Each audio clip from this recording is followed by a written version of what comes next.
Bonjour, je m'appelle Jacques Gauthier et je voudrais vous parler aujourd'hui de comment commencer dans la prière. On a déjà parlé de la prière, bien sûr, dans les autres vidéos sur pourquoi prier, qu'est-ce que la prière, comment prier.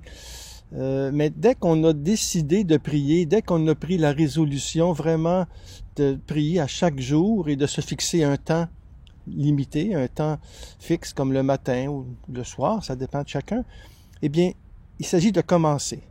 Et souvent, on prend beaucoup de minutes avant de commencer. Alors, comment commencer à prier? Et quand je parle de la prière, ici, c'est beaucoup l'oraison que je parle, c'est cette prière intérieure qu'on appelle aussi la prière contemplative ou la prière du cœur. Et moi, je me rends compte que plus j'avance sur le chemin de la prière, eh bien, plus celle-ci se simplifie. En réalité, je suis là, Dieu est là, il m'aime, je l'aime, et c'est tout. Hein? C'est une question d'amour, la prière. Je demeure en lui, il demeure en moi. C'est Saint Jean qui disait « Demeurez », dans l'évangile de Jean, c'est Jésus qui dit ça, « Demeurez en moi comme moi en vous ». Donc, la prière chrétienne, en réalité, c'est une réponse à l'appel de Jésus, « Demeurez dans mon amour ». Alors, c'est pour ça que les premiers moments de la prière sont essentiels, car ils donnent le ton à ce qu'on va vivre.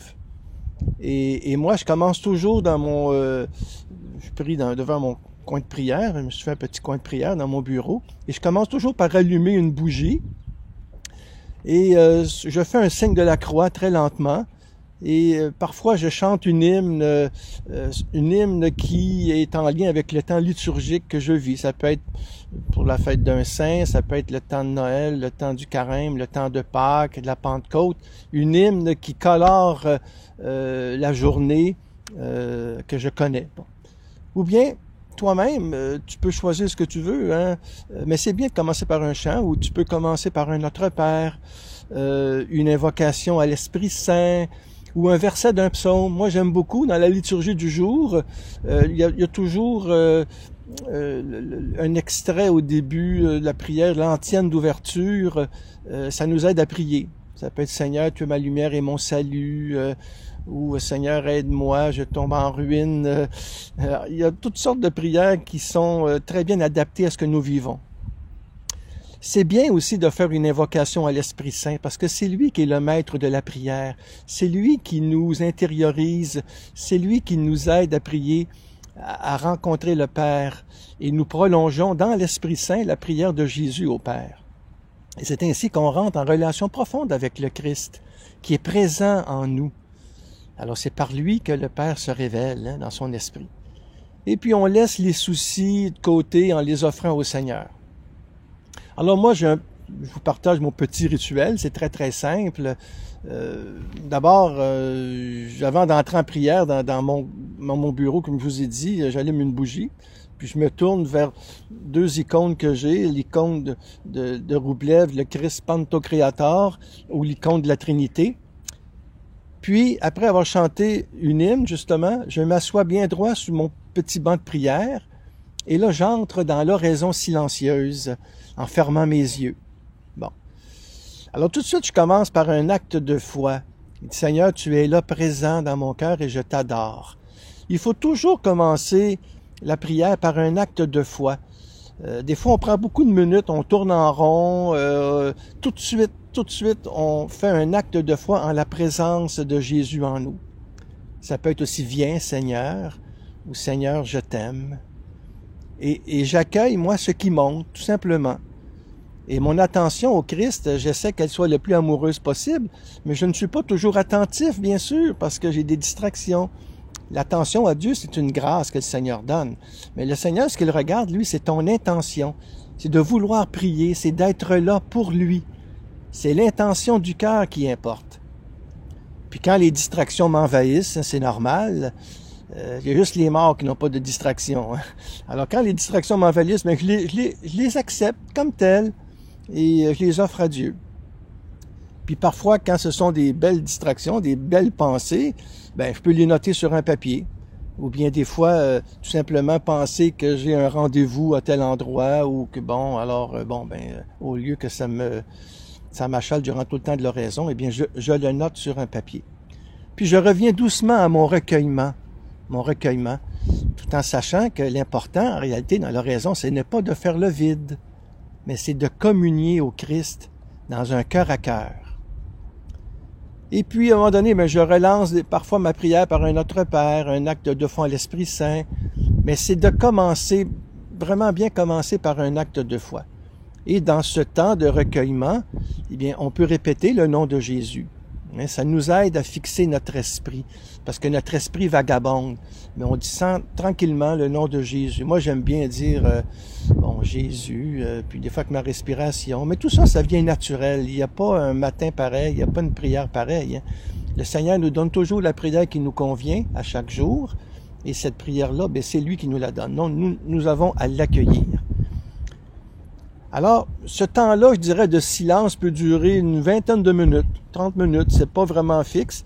Et après ça, je lis les textes de la messe du jour, de l'Évangile.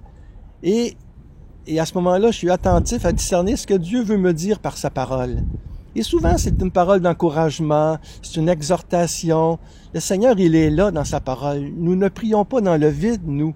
Nous prions un Dieu qui nous parle par sa parole. Et c'est pour ça que c'est très important de prendre un court moment, de lire l'Évangile du jour.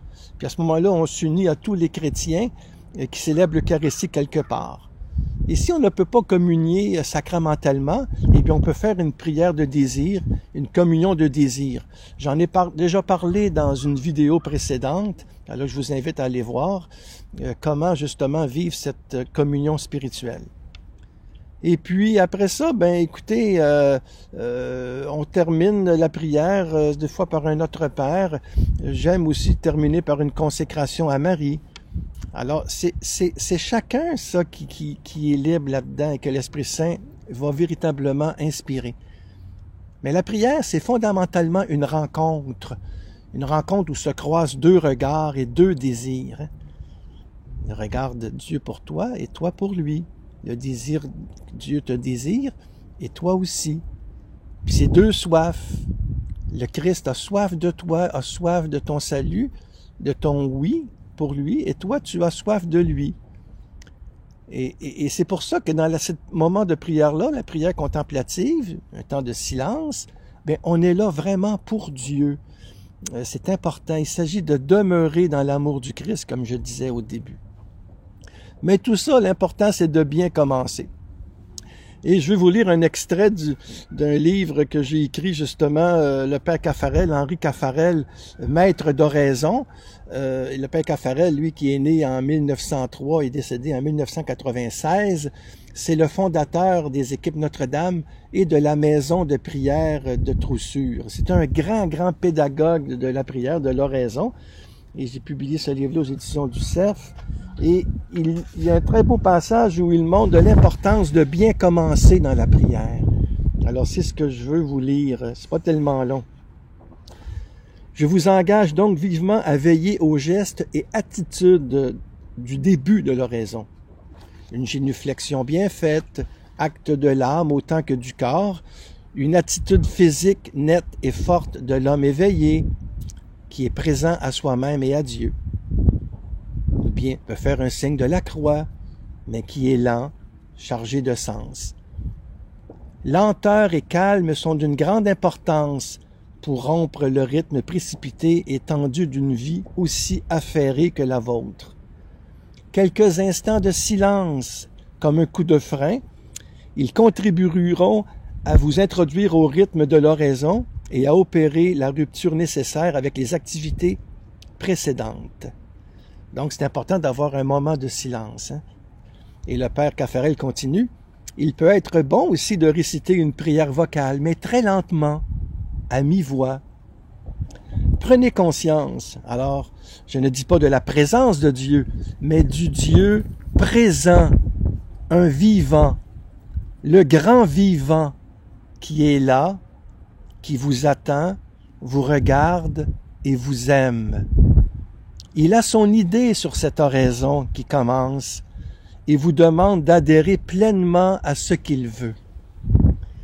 Alors vous voyez, c'est très important ici d'être conscient de ce Dieu vivant en nous et que notre volonté soit unie à la sienne et que notre prière soit celle comme elle veut.